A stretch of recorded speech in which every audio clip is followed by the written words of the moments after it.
Welcome back to the Molpigs podcast. I'm Eric. Today on the podcast, we're doing something slightly different. The Molecular Programming Society is organizing what they're calling the Molecular Programming Flightplan.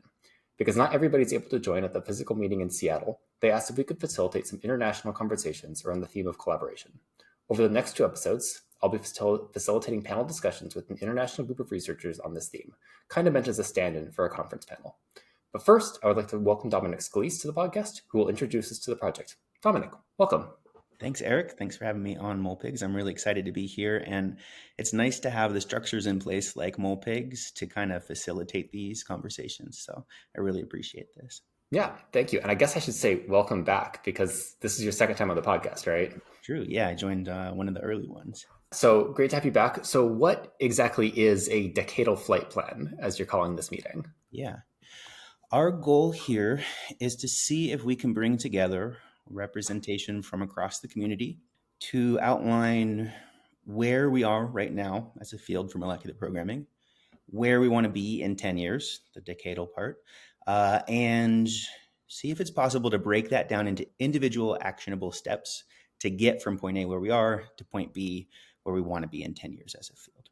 If we're successful in outlining that, I think that is the flight plan. There will be a document we'll share publicly after we've gone through this process. But if we're successful, then we want to pursue that as well. Currently, we're on that part where we say point A, point B, how do we break down the steps to get to some of those goals? As far as I understand, in addition to it being a 10-year plan, there are also kind of 10 committees. Do you want to tell us about what some of the topics that you've kind of broken down the field into and broken down the goal setting into?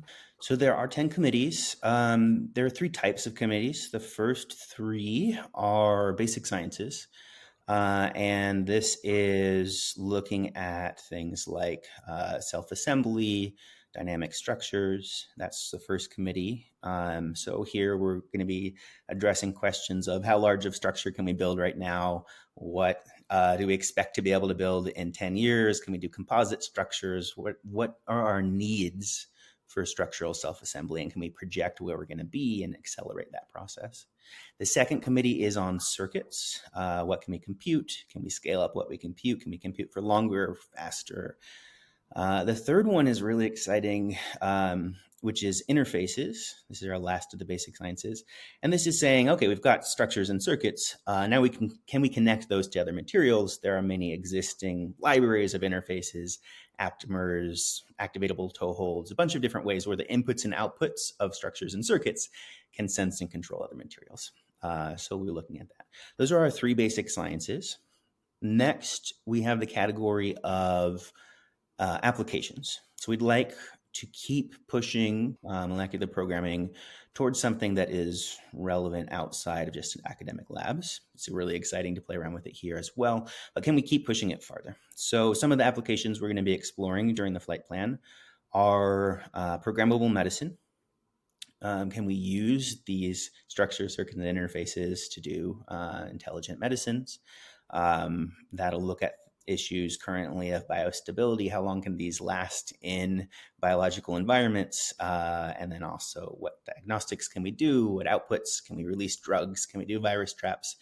Looking at those where we are, again, where we want those to go. That's one of the big applications. We're also going to have three more. One is on DNA data storage, or rather molecular data storage.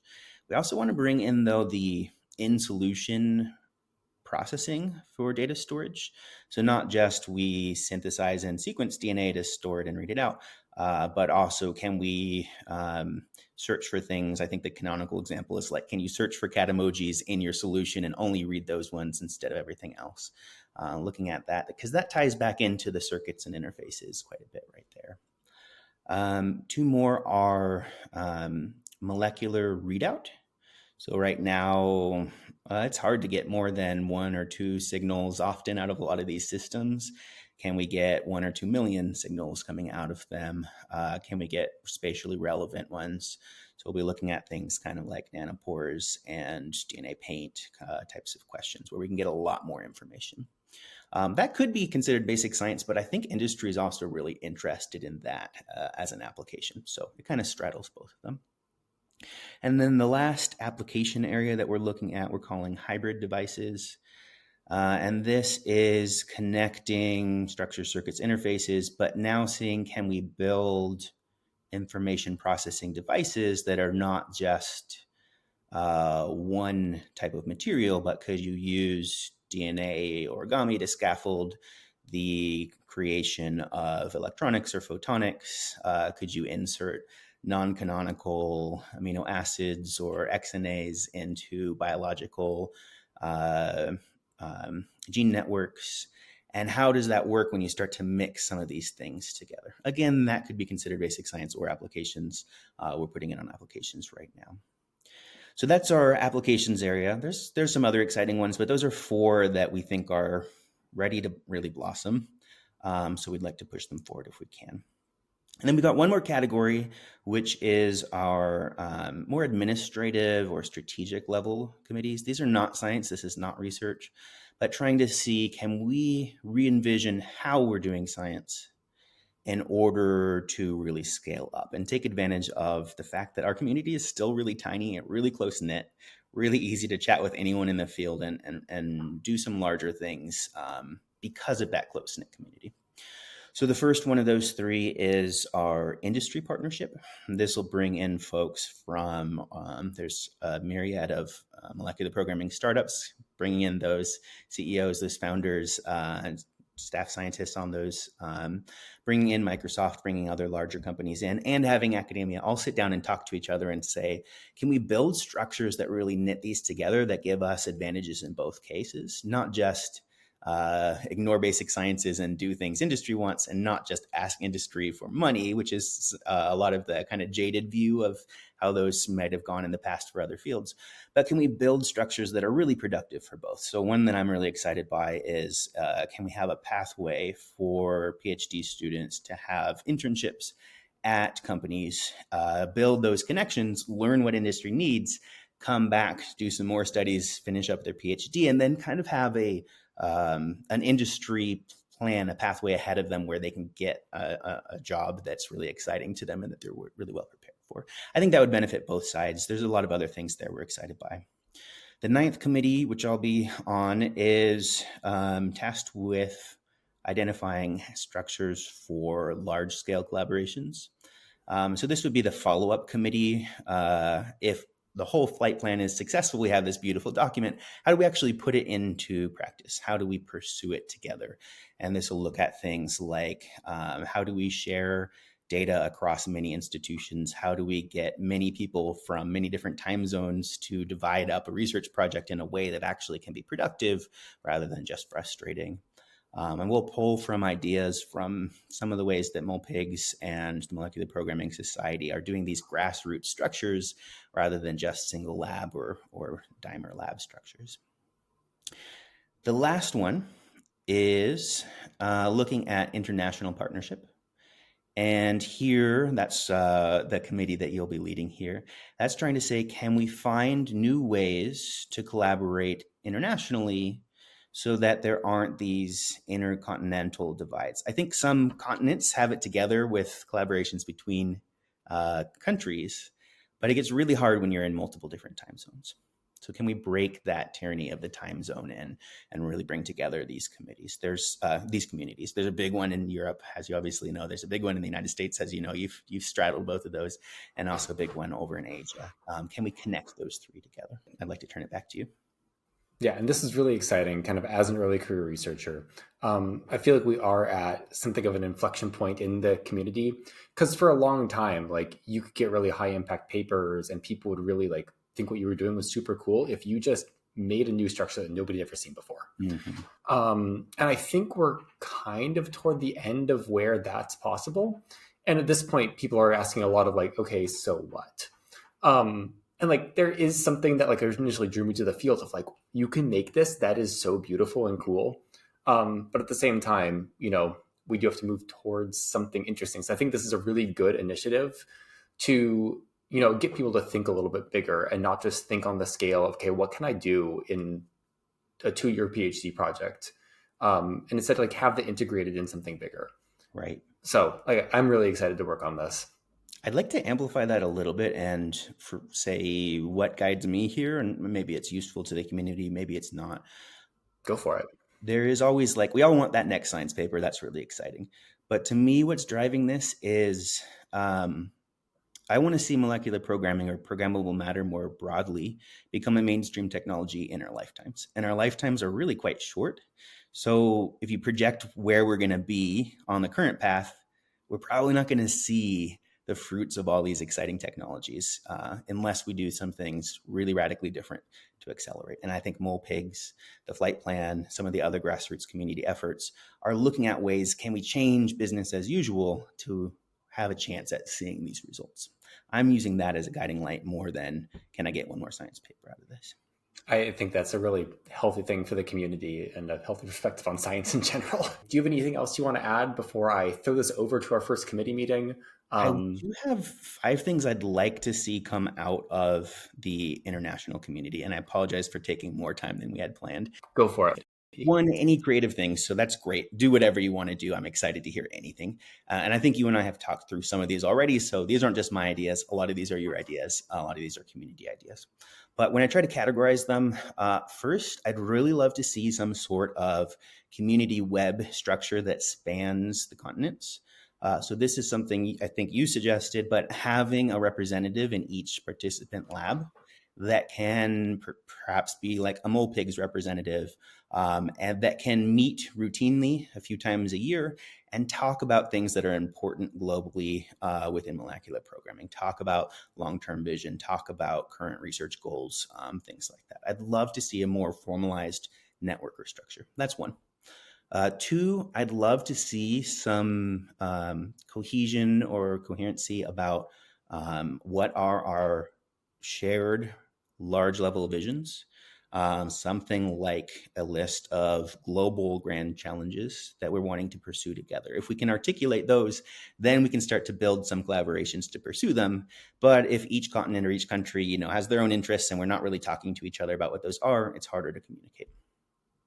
Third, I'd love to see some sort of natural research infrastructure that's really easy to export across global distances. And I think you mentioned this as well. Software is a really easy way for us we're all building it in our different labs. It's easy for us to package it up and get it out to other labs, and that can facilitate some more collaboration, I think relatively easily that we're not doing right now. So sharing some research tools, particularly software. 2 more things I'd like to see are some mechanism, if we had funding, we don't right now currently here at least, but if we did, what would we want to do for more physical researcher mobility? Could we have some sort of official mechanism for sending visiting scholars for a year between labs, between continents? That would be really exciting to me, and I think would help the communication and help, career prospects as well. If you have a broader network, you've got more options afterwards.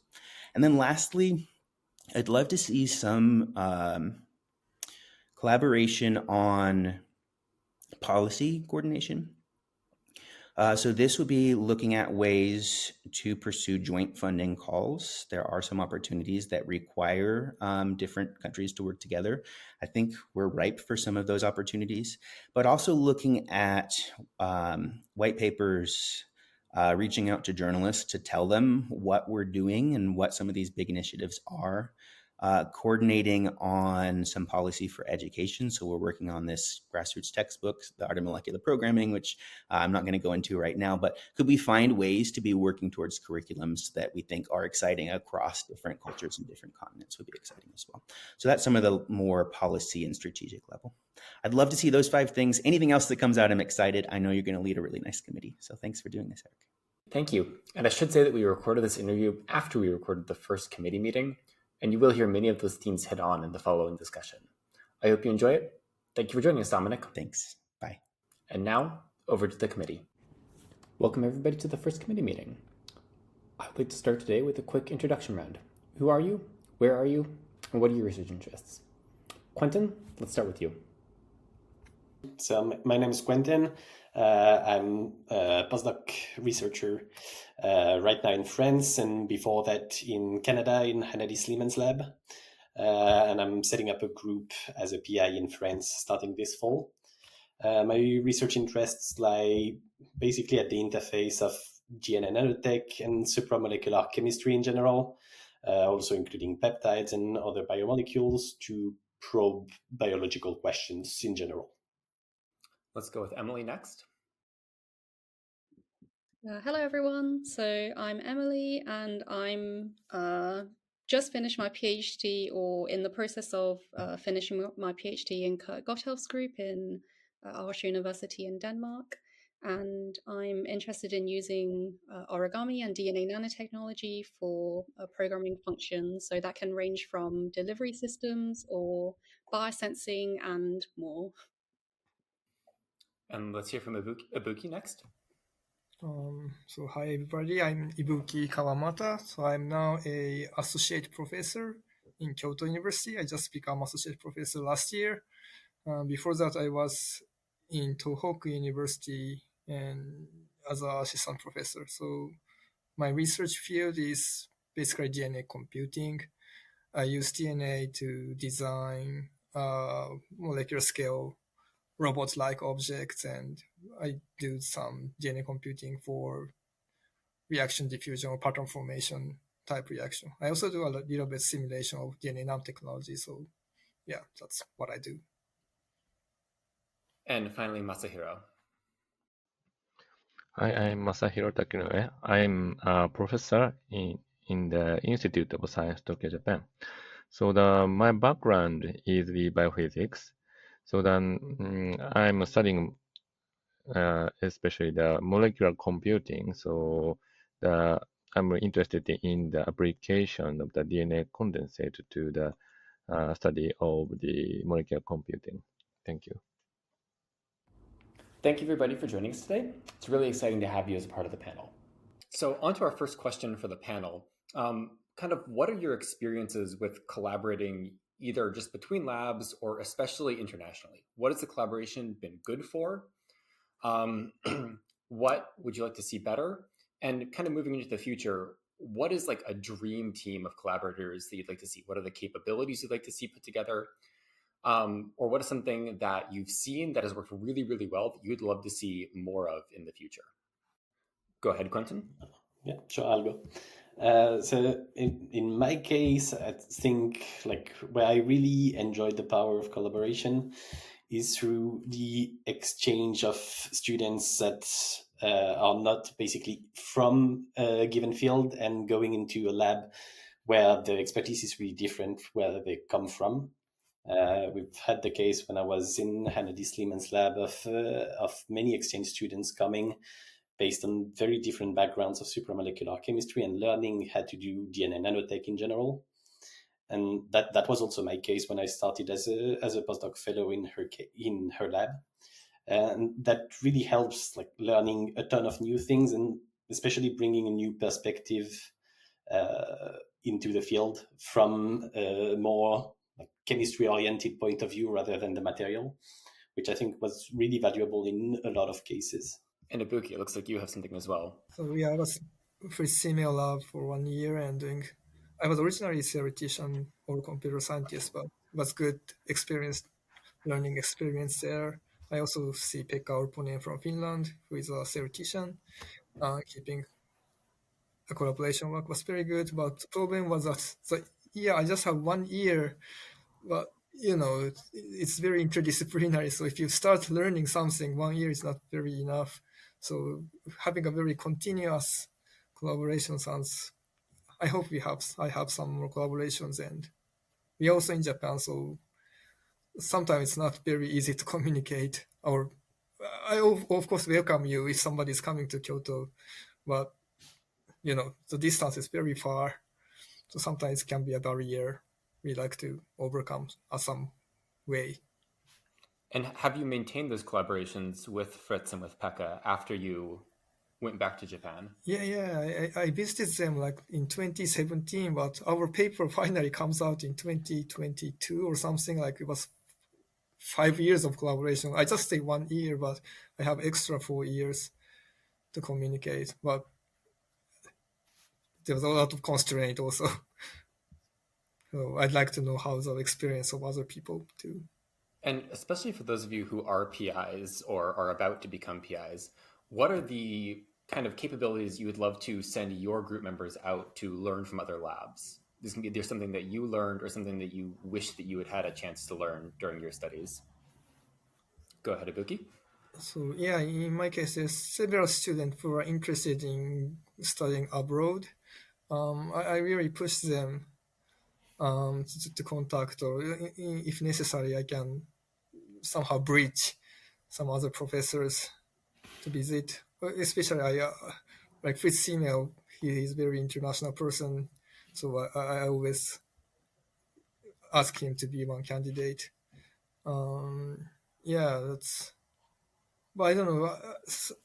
At least some Japanese students are sometimes not very positive to go abroad, or sometimes like funding become a problem, or it's not very common in Japan to take a gap year for internship or things like that. So this kind of difference of system become a barrier. But I really want to encourage students to go abroad or study abroad, a kind of exchange of technology. Yeah. I've got a lot more questions about the kind of structures of how to send people later, but first, like, you say you really like sending people to Fritz's lab. Like, what is it about his lab that makes it a good place to send students to? Other persons also, other researchers, I think, is also very good lab. But in my experience, it was very interdisciplinary. Like his lab is biophysics lab, but people come from engineering, some people come from chemistry, some people are theoreticians, physician, a physicist, yeah, and they're also international group. Like, it's not just research, but culture-wise, it was also a good experience. But I think in the United States, it's also the same. Interesting, thank you. Masahiro? So in my case, my laboratory also send my student to the international laboratories. So in my case, if the students visit the main laboratories, we can make the strong connection between the many laboratories, and also we can learn the many the interest and knowledge that we don't have yet before. So such a opportunity is very good for the laboratory. And also after sending the students, I also can visit and discuss a lot, and also that we can make the strong connection between the laboratories. It's a very good opportunity because the Japanese university are a bit far from the Europe and the US. So in the case of the DNA computing the field, there are many the good laboratories in the UK and Europe also. So we like to know how they do, how they make the direction of this field. So such kind of the discussion is very important for us. So the sending and visiting the laboratory is very good opportunity for us. Especially the Japanese government is now pushing such a opportunity for the student and also the faculty researchers. So what you're saying is it's really not just about the techniques, but it's also about this perspective, right, that we can get from. Mm-hmm. Yes, knowledge also and technique also, but the connection is very important because if we make the connection, we can learn the technique more, and also we can also tell them our knowledge too. Very interesting. Go ahead, Quentin.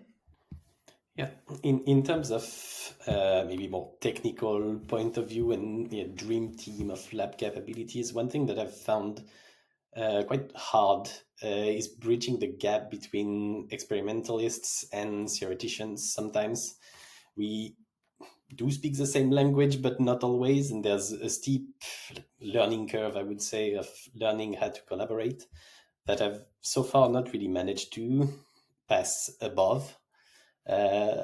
It's really difficult to get started in, well, from my point of view, going into theories and modeling and computing of whatever DNA nanostructure that we can think of.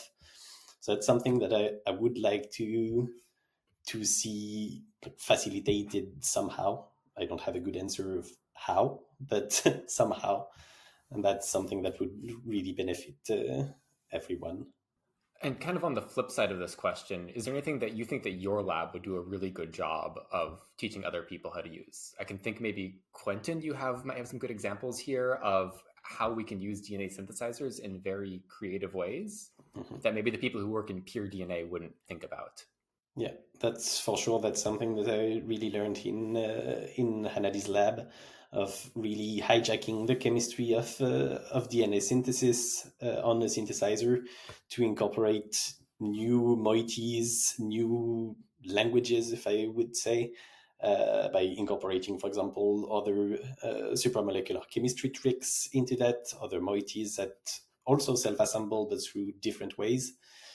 And that's something that also has a really huge learning curve, because you need organic chemistry background for that. But it's something that a lot of people are afraid of, but it's not the worst to learn how to do in the lab, to make modified phosphoramidites and incorporate them into a DNA strand. It is some work to learn, but you can learn for a PhD student in an exchange of 2-3 months, you can learn how to do that. And that really opens a toolbox that not a lot of people have accessible. And that is extremely fun to work with. So we touched on it a little bit in this last section, but what are kind of some of the practical constraints that you've run into? I know Ibuki and Emily, you two have both done a lot of moving around between different labs. Like, what are the stupid logistical things where you were kind of seeing stuff like this shouldn't be a problem? If you want to share anything that's blocked your path, go ahead, Emily. So maybe not something that blocked my path, but there are definitely things that you need to think about, like where am I going to stay if I go to another country to work in a different lab? What type of equipment do they have, and kind of like the system of like how their lab works and stuff like this. I think it's just things that you don't really consider until the moment is there and you have to think about it. But I think also in terms of like for PhD students at least, also considering, for example, like when do you want to do the collaboration?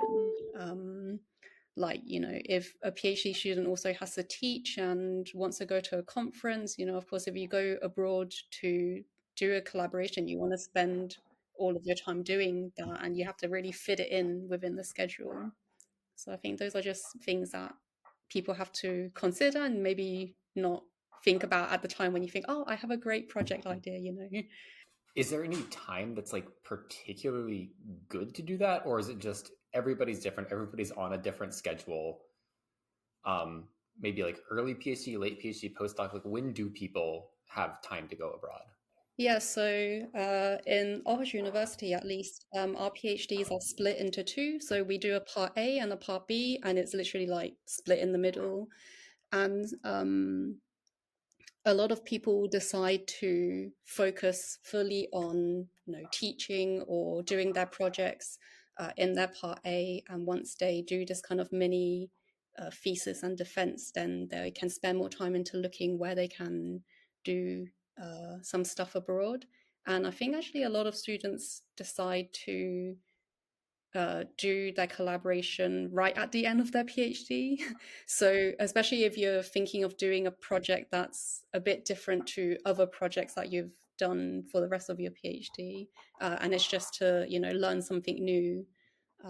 So I notice a lot of students do that, but for me, I decided to split my exchange abroad into two parts. So I did like 1.5 months at the during my part A and 1.5 months during my part B, and I really based that on how well the project was working. So in the first 1.5 months, it was kind of like seeing if we can get a proof of concept. If it worked, then we can continue. If it didn't work, then we can just drop it. So I think it really depends on a case-to-case basis. Quentin? So yeah, I agree. It's really case to case. I don't think there's general answer, but once you become some faculty member, there's so many stupid, I won't say stupid, but there's many duties So they don't allow us to even go for several months. That's just 1 week or 2 weeks is just possible. So yeah, I really encourage going in early stage PhD or master course, doctor course. Yeah, in my case, I was very lucky that I have a kind of sabbatical 1 year in my early stage, so it was very nice. I also see a lot of European people who do an internship, visiting for a few months, like let's say 2 to 3 months. It's a very good. I find it's a very good strategy to start a collaboration. It's still very short to do a big project, but to start with, to have a collaboration or connection, I find it's a very good system. Yeah, this is something we have a lot of in Europe. So in the lab that I'm a part of, we get usually master's students in for 3 months at a time, and then sometimes for a longer one if they're, a thesis student. But we also get a fair number of PhD students who kind of come in from elsewhere to use our equipment, and we'll send people out either because they have some sort of expertise that they don't have, or we're like working on a paper together. But this is really, I think, facilitated a lot by the fact that Europe is very interconnected. There's a lot of collaboration bonds, and there's this like overall structure of the ERC, which kind of leads into my next question, which is what sort of funding and facilitation are available either from your university or from your funding agencies? Somebody mentioned a little bit earlier that the Japanese government has gotten very into funding these international stays. What does that look like, and how is that different than, for example, the Marie Curie program that Emily was a part of? Maybe we'll go ahead and start with Emily. And can you kind of describe what the Marie Curie program provides, what it doesn't provide, and what it let you do that you otherwise wouldn't have been able to? Yeah, so the Marie Curie program is it's just I guess, funding program, and there's a lot of students involved depending on this overall project idea.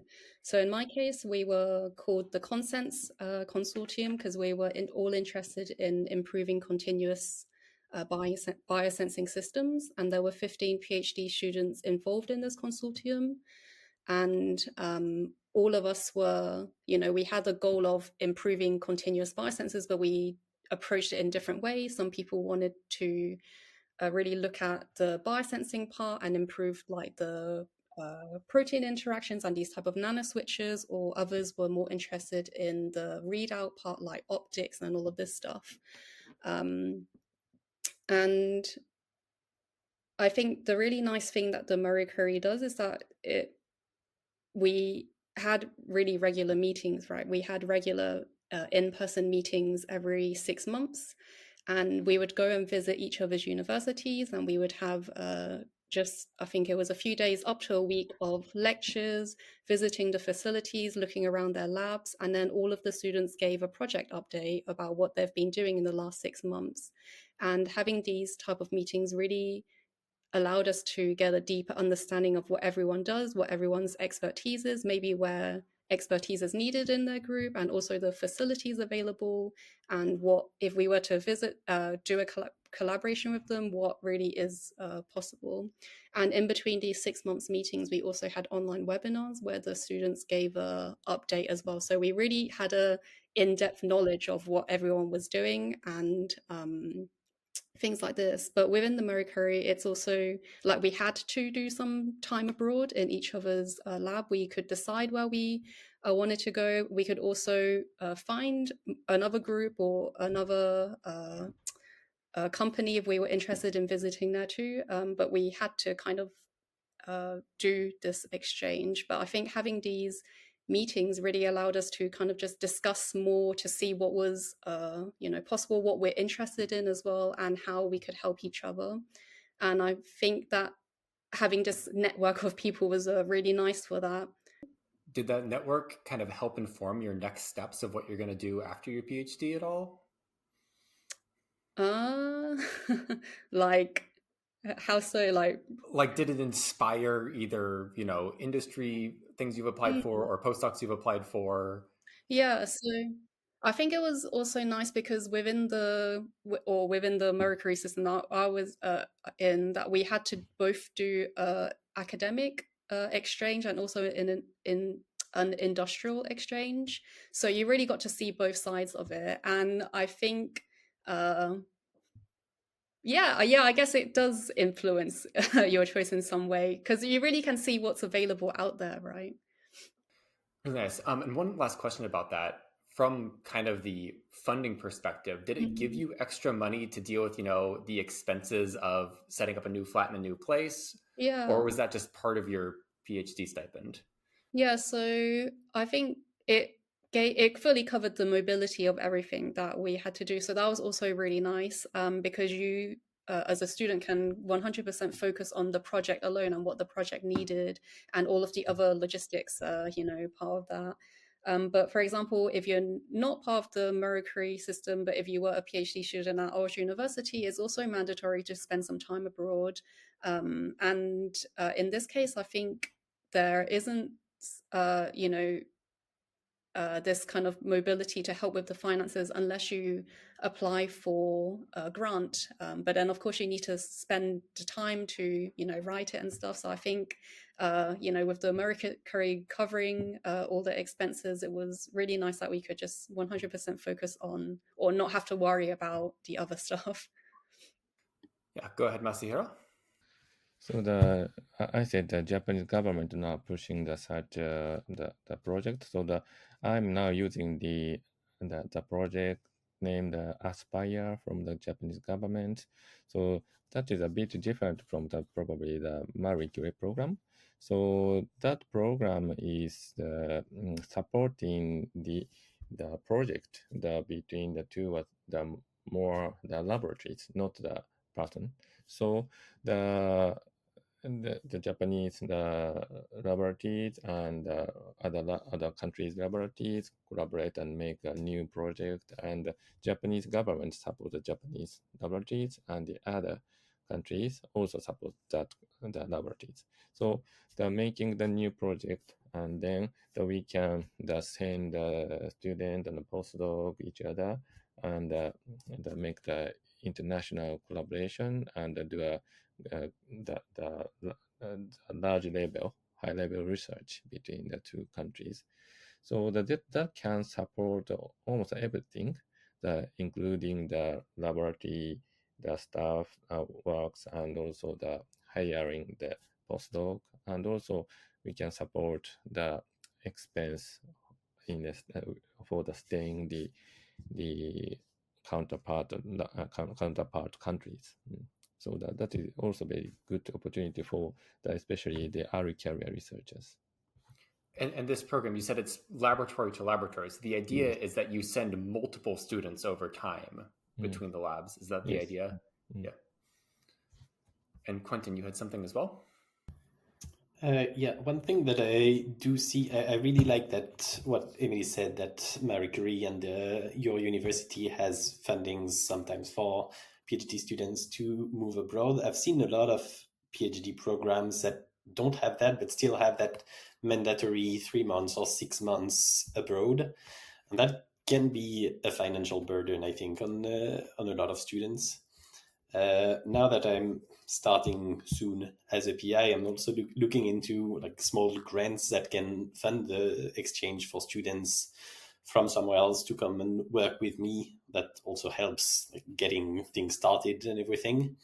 And there are quite a few that exist, but I think like most of it cover only the cost of that PhD student or postdoc moving abroad, and there's very little fund for just doing the research, and that might discourage a lot of PIs to apply to these grants, because in the end it's great that you get someone that kind of comes and works for free, but if you don't have the funds to actually help them do the work in the lab, then that's basically a waste of time from a point of view.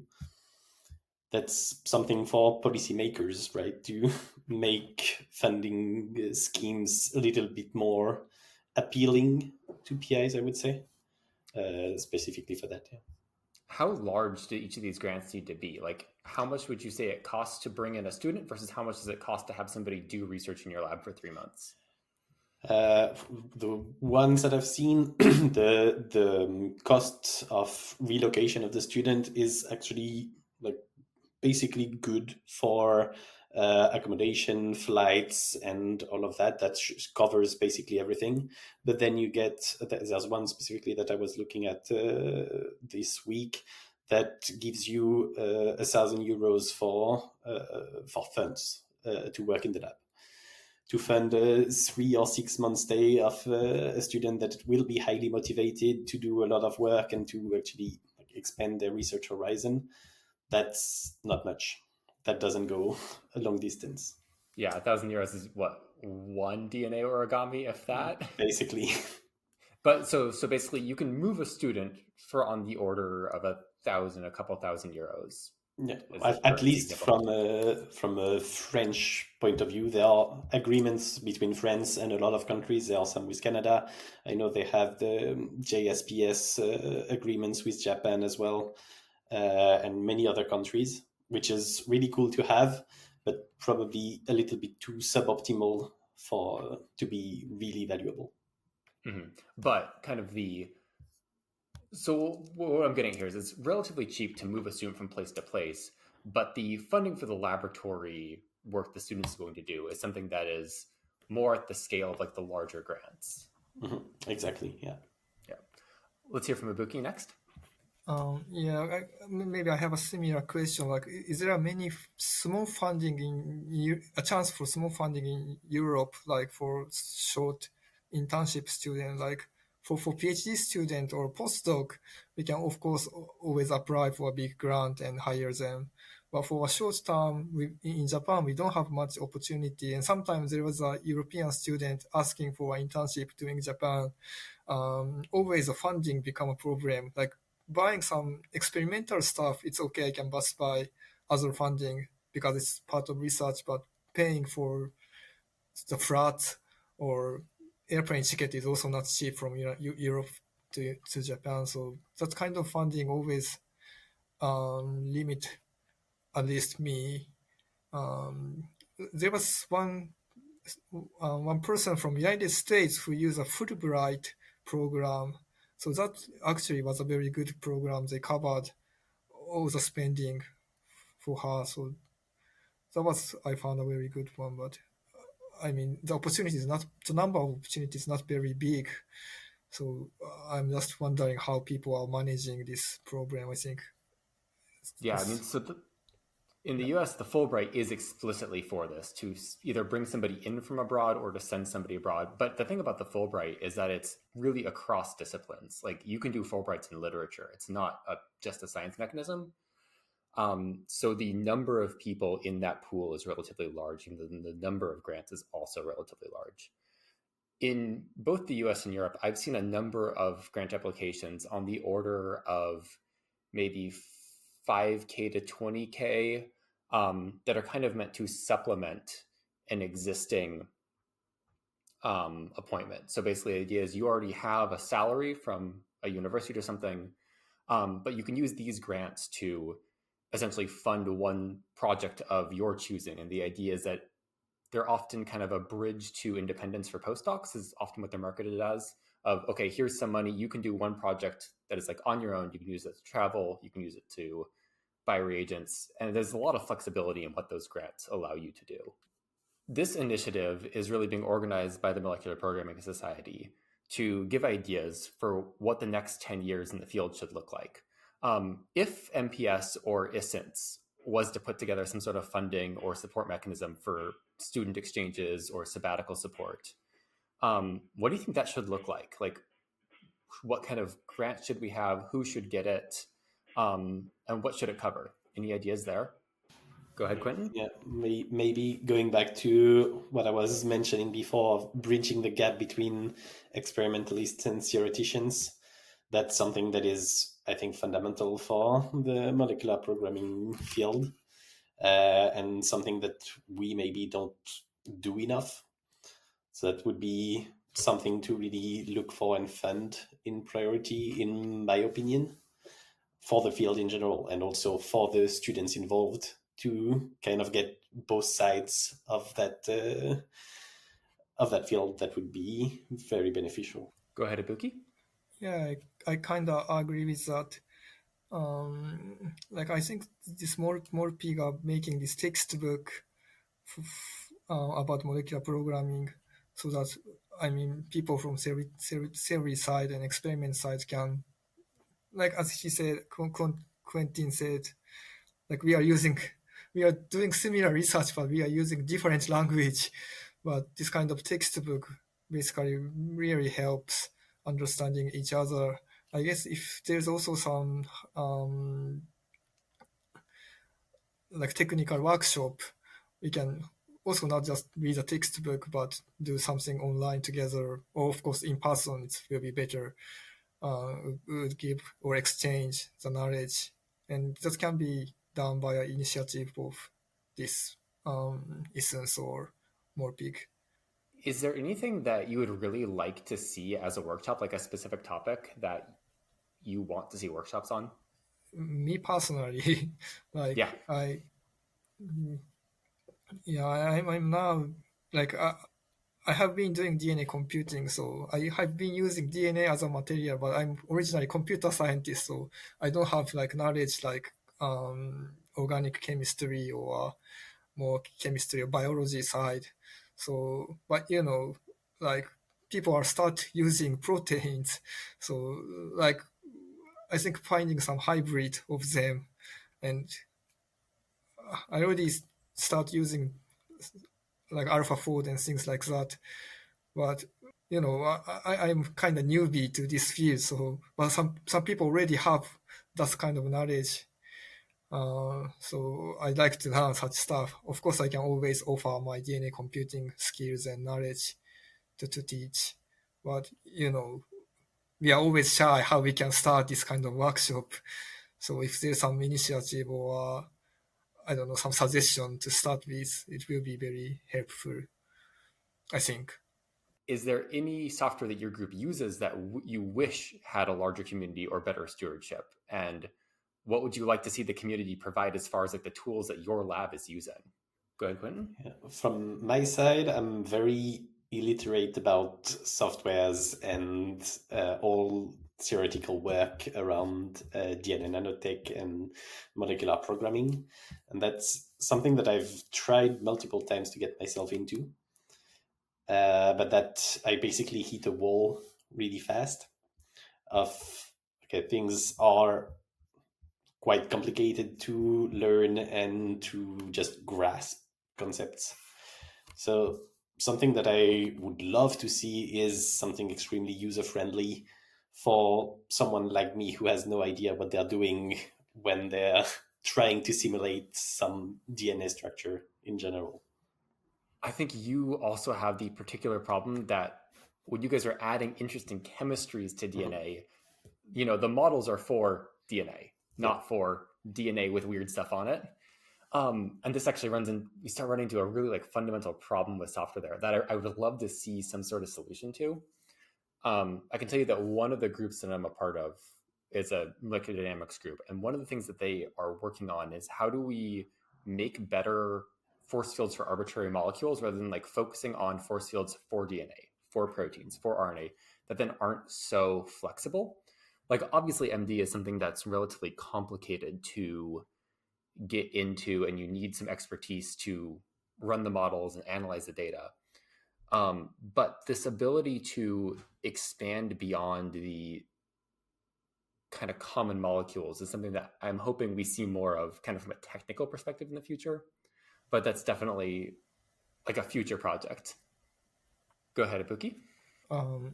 Yeah, that's a very good point, and I agree that if there's a very good user-friendly super tool that can solve all the theoretical or simulation work, that's ideal, I think. But at the moment, there are many small softwares. I mean, in my opinion, that can each program or each software can tackle one aspect of the molecular programming field, but they are not really interconnected at a higher level, or maybe our society should somehow push such a direction to have a better software. I mean, there's, as you say, some DNA, some molecular dynamics or coarse-grained molecular dynamics is used only for DNA, some are for protein, some are for maybe lipids or sugars, or maybe other DNA computing simulation are doing mass reaction level simulation. They are also apart. I don't know. It's all of them are very good, and as a computer scientist, I use the better one at each point. But I agree that it's not always friendly for all the theoreticians. Yeah, I'm not sure what is the best way to.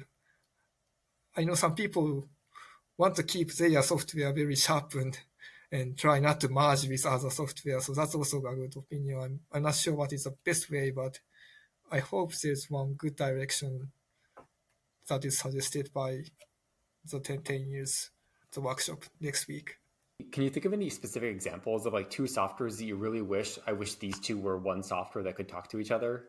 For example, the coarse-grained molecular dynamics, we have all atomic molecular dynamics, we have oxDNA, this mRDNA or SNP stuff. They are always good in their level of abstraction, but sometimes it's not always easy to communicate each other. Sometimes there are communication tools or one transferring one data set to other data, but it's always not perfect. And they are still each molecular level, each like single molecule level simulation. But as a person doing DNA computing, sometimes you also want to connect them with a mass reaction type, this DST stuff simulation. Of course, they are very different level of abstraction, so it's not easy to merge or to have a connection between them. But I kind of dream of somebody would come up with a very genius idea for the community of us. I mean, the multi-resolution simulations are like Yeah, after my heart, right? I really Yeah. want to see better, abstraction of DNA structure. So I don't know, maybe if I get a group leader grant, we can talk more about this. So we've been talking a lot about collaboration here.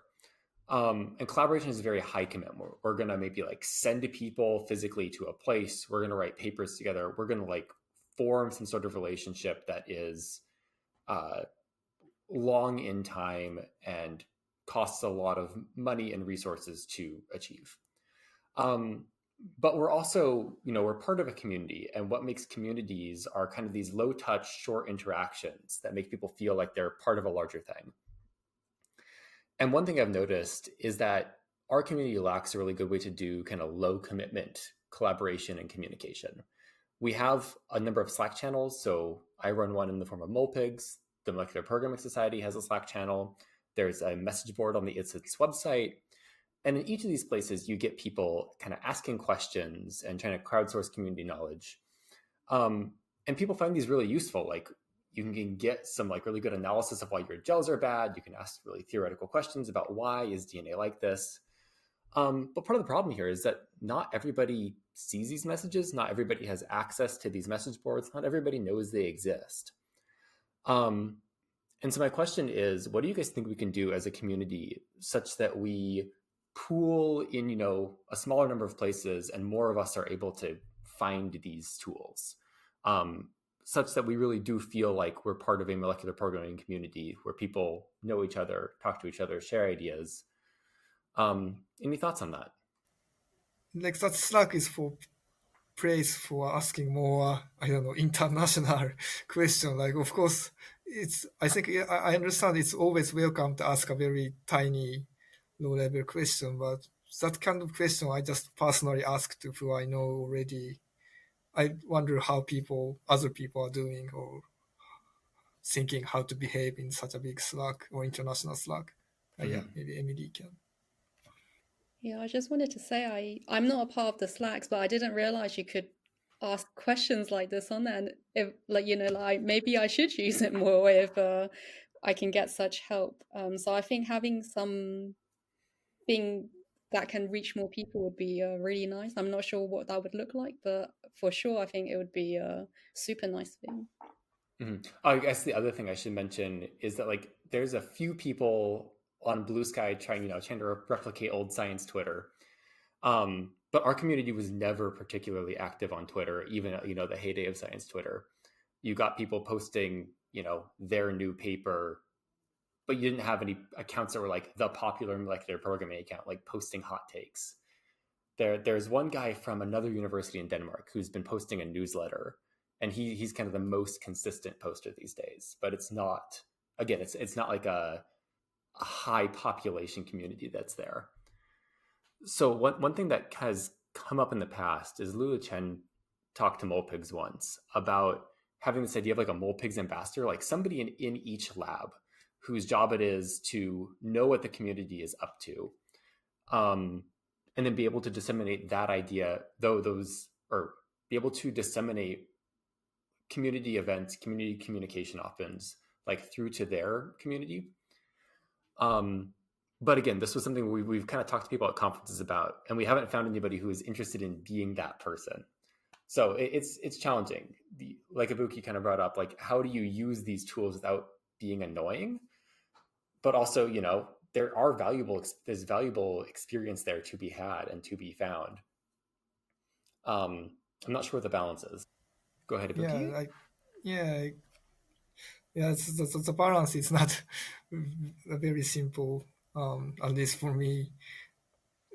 Sometimes I understand it will be easy to ask and somebody must know the answer. So, but yeah, that's just like some barrier, a mental barrier to ask, like because many people are looking at, I'm asking to low level questions.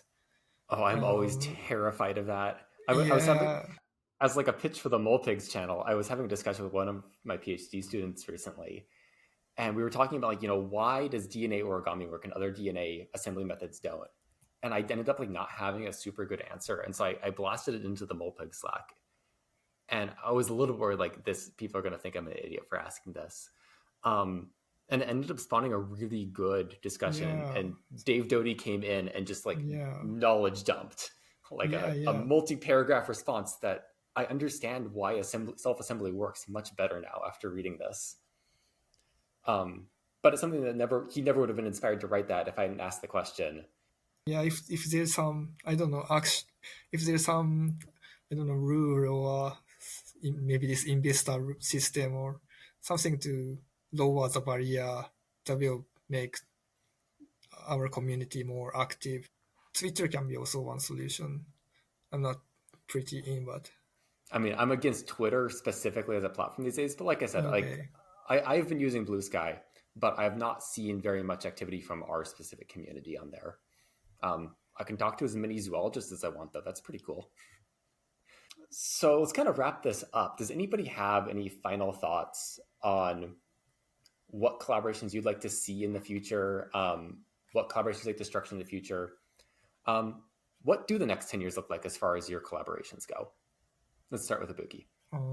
In terms of collaboration, so for next, I'm not sure about 10 years, but to having a big project, it's very good to start from short internship and going forward to this PhD position or postdoc position. Of course, if we see in person, we can always try to recruit or try to ask if I can stay abroad. But if the community can support such a interconnection between, especially Japan, physically apart from Europe and United States, so I wish if there's some more opportunity. Like, of course, if I go to conference, there's a chance to talk in person, so that's always good. But I think the community is trying for next 10 years to making it bigger, so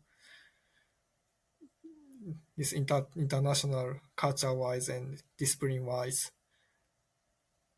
interaction would be very good. Maybe I'll call on Quentin next, since you're about to start. Who are you going to try to collaborate with? What are you going to want to work on? That's the big question, right? The honest answer would be whatever gets funding these days, but that's not really the way to go. No, I'm trying to really ask questions on biology with DNA nanotech and self-assembled structures based not on DNA base pairing but other supramolecular interactions. So it's really a mix of everything. The chemistry, we've kind of figured out how to make things. We don't really understand how to control the things that we make. So this aspect will be really important, whether it is in terms of morphology, of size, and of things like that, because it's new chemical structures that don't have really a set of rules that is set in stone. So just understanding all of these through synthetic chemistry, through interaction with biology, and through hopefully also collaboration with theoreticians to better understand all that is going on. That would be the dream in 10 years, but long way to go. Let's go to Masahiro next. So I agree with the Ibuki and Quentin's idea. So especially I'm not a theoretist, so I'm not so sure about the theoretical research, but I would like to know. So when the students are in the early career stage, that they have a short internship between the experimental research laboratories and the theoretical research laboratories. Maybe we can make the new stage of the molecular programming research probably. So such the interdisciplinary the internship should be enhanced in the next 10 years probably. Now that we have the many research laboratories, they focuses on each the experiment or theories, but the mixing of the research topics should be created probably. And finally, let's hear from Emily. So I think that's a difficult question to answer, but I just know, throughout my PhD, I had a handful of collaborations and I really enjoyed them. I think it really helped, expand my knowledge and hopefully expand whoever I was collaborating with their knowledge as well. And I think it's this is a really important thing. So I guess I just hope that this keeps on, keep going in the future for many different students across many different universities and countries, and that there is some kind of help to facilitate that. Great, thank you. Go ahead, Ibuki. Yeah, can I just add just one comment? Or I guess already all the people are aware of, but in our field, if you say experimentalists, people are doing DNA or chemistry or biology related experiment, and if you say theoretician or theory people, it's more like software, making software or doing simulation or physics simulations or more computer mathematics. But I think nowadays this field of AI is also become very big. And is there any plan to also try to collaborate with those people? Like if you see the field of protein engineering or protein design, they have become very big via support of this AI related. I think this is also related to software, I guess, but I mean, to be left behind, like to not our field to be left behind. I guess if there's some direction, who is taking the initiative to this direction would be, I guess, strategically important, in my opinion. I mean, so I used to think that our field kind of didn't have enough training data to do cool AI stuff that wasn't something that was built on a foundation model kind of from another field. But there was a poster at FNANO this year from Dongyoung Kim's lab over in Seoul where they did completely like diffusion model DNA origami generation. And I'm Cool. blown away that worked. So it's Cool. coming. Well, thank you everybody for coming. It's been really great talking to you. And also thank you to everybody who listened along to the podcast. The MPS Decadal Flightplan Initiative is an initiative by our community for our community. So if there's something you heard in here that you want to see expanded on, that you really want us to emphasize, let us know. Either bring it up at the meeting if you're going, or talk to us in one of these Slack channels, or send me an email. And we'll try to get it into the output from the committee meetings such that the whole community has an opportunity to benefit from your perspectives and your expertise. And we will be releasing another one of these tomorrow with the other half of the panel, including the panelists from the Americas and the rest of the European panelists. Thank you for listening. We'll see you next time.